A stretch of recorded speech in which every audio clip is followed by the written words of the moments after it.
Le lièvre et la tortue. Fable numéro 10, livre 6e des fables de Jean de La Fontaine. Un enregistrement de Jean Lambert pour LibriVox.org. Le lièvre et la tortue. Rien ne sert de courir, il faut partir à point. Le lièvre et la tortue en sont un témoignage.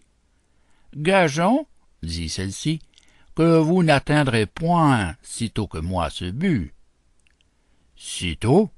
Êtes-vous sage? » repartit l'animal léger. « Ma commère, il vous faut purger avec 4 grains d'élébore. »« Sage ou non, je parie encore. » Ainsi fut fait, et de tous deux on mit près du but les enjeux. Savoir quoi, ce n'est pas l'affaire, ni de quel juge l'on convainc.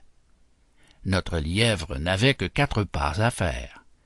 J'entends de ceux qu'il fait lorsque, près d'être atteint, il s'éloigne des chiens, les renvoie aux calandres, et leur fait arpenter les landes.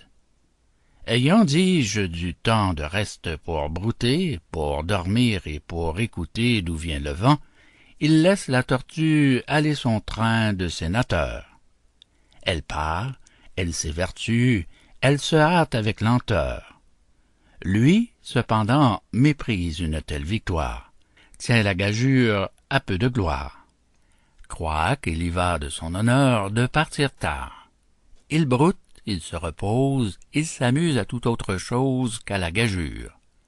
À la fin, quand il vit que l'autre touchait presque au but de la carrière, il partit comme un train. Mais les élans qu'il fit furent vains.